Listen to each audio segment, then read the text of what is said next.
Ito po si Marjo nagpipili ng talong at mauhod.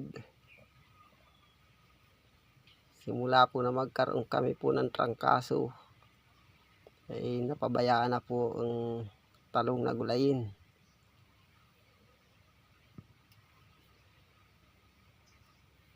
Dalawang semana rin po nagkaroon ng trangkaso na nag-aatindi ay.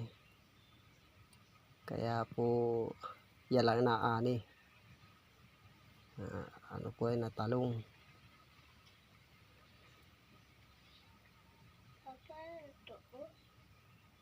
Huwag mo na Marjo isama may uhod.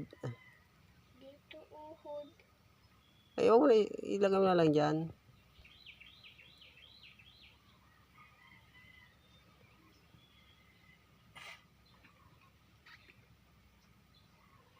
Kaya kakarakaunti po, hindi masapat po pang araw-araw po namin.